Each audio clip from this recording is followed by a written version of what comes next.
What the fuck is this piece of shit? So, folks have asked us, are they in, are they out, what's going on with Assassinations? So what's the scoop there? So they're not in for launch, and I think we're just going to be straight about that, right? Like, we actually really love it.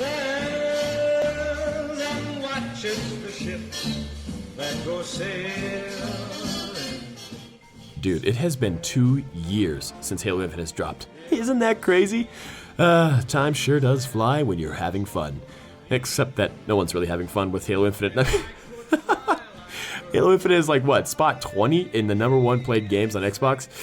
Not looking very good for a first-party game, a flagship game, if I might say so. But I'm just being a little bit facetious, and the reason I'm feeling a bit pissy is because I've been waiting for Assassinations for so long. To me, there's nothing better than getting a good old assassination on your friend or foe or anyone you want to humiliate or just mess around with. I mean, it's a beautiful, glorious way to humiliate the enemy. And 343 took that out. Interesting, intriguing. But why did they take this out, Roundable Thirds? Well, I'm very glad you asked, because the answer to that is I don't really know.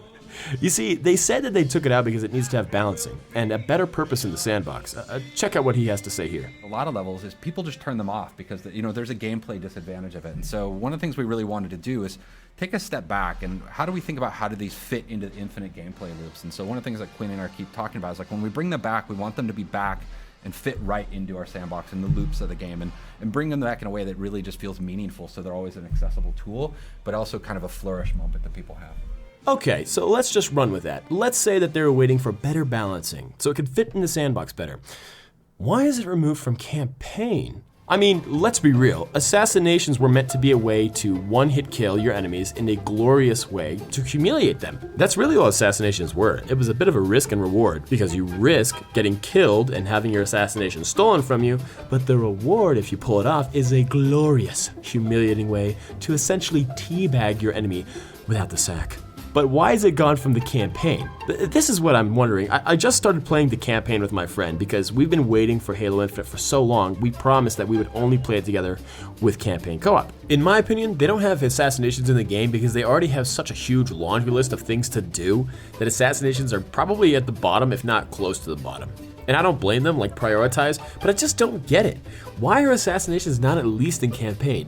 How is a feature that was in all the previous games not in the new one? And if you're gonna say something like we need to have it balanced to fit in the sandbox better, what does that even mean? Now I'm thinking they're probably gonna do something like for Apex, where if you kill somebody, you get a shield, or you get a speed boost, or something of the sort like that, where an assassination gives you a buff, because you have a risk versus reward. You risk being killed because you're stuck in place and you can't move, but the reward is that you get a glorious finisher, you teabag the shit out of the enemy after you finish killing him, and then you get an overshield. If they're planning on doing something like that, where there's a buff every time you assassinate someone, I get it. But then, I'm confused again, because if they're gonna wait to implement some kind of system where it fits in the sandbox better, and let's say they do decide to reward you with some kind of extra damage or extra shield or speed boost after you assassinate somebody, why are we taking so long to do this when you're still gonna give people the option to shut assassinations off? And why couldn't you just have assassinations in the game at the beginning and then add your buffs and whatnot later?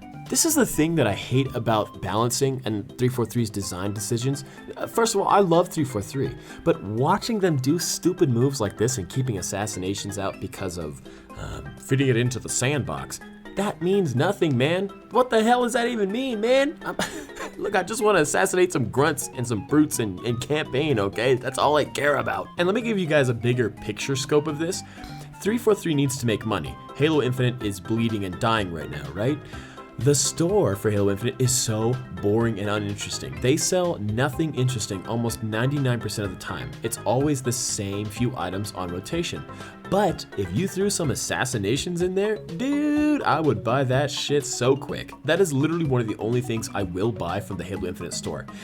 If it would ever come out. 343, I've got $20 here with your name on it. Assassination bundle, please, thank you. But at the end of the day, everybody loses with assassinations being on. I don't get my super badass moments where I get to troll my friends or kill elites in campaign, and 343 is losing a shit ton of money. So, I feel like I've said most of what I need to. I don't see anyone else talking about assassinations, and I hate that. Okay, I hate myself, and Halo Infinite is very boring right now. This video is a cry for help. I need reasons to play Halo Infinite again. I've only played the campaign in the last like 8 months or so. Please, please, 343. Please, just a crumb of content. Please, please, please. Okay, good night, guys.